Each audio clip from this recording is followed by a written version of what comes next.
Ce n'est pas l'entité la plus étendue du Borinage et pourtant, Carnion peut s'enorgueillir d'abriter sur son territoire 4 maisons de quartier.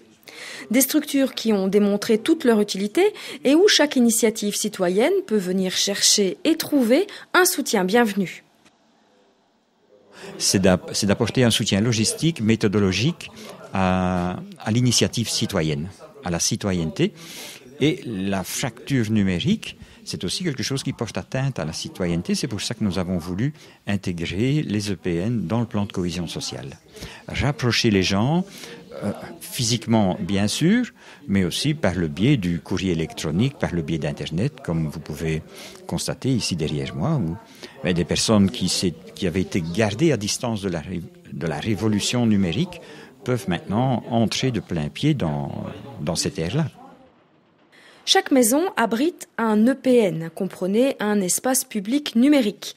Et le lundi matin, place du Sud, une formation aide les seniors à se familiariser avec l'ordinateur, manipuler une souris, envoyer un mail, utiliser une webcam. Eh bien, je vais vous dire, je viens depuis le mois d'avril avec madame. Et ce qui m'a décidé, c'est que, je suis la plus âgée ici. Je trouvais que les jeunes allaient facilement sur Internet et moi, je paraissais peut-être un peu ringard. Alors, je n'ai rien dit à personne et je suis venue, voilà. Réduire la fracture numérique, soit, c'est l'objectif, mais à se retrouver comme ça chaque semaine, les participants ont recréé un certain tissu social.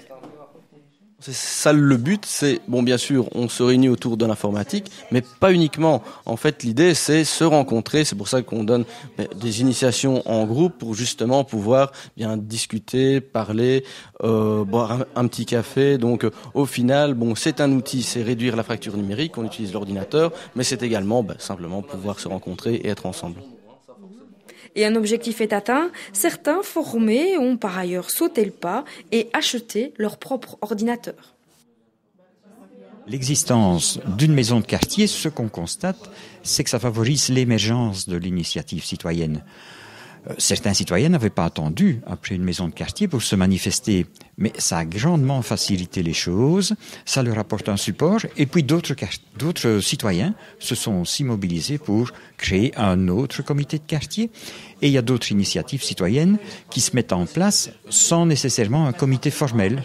Et là, ces citoyens peuvent trouver un support à la maison de quartier, puisqu'il y a dans chacune des maisons de quartier, il y a une animatrice ou un animateur. Des comités très actifs et fort bien entourés qui mettent leur enthousiasme au service de leur quartier.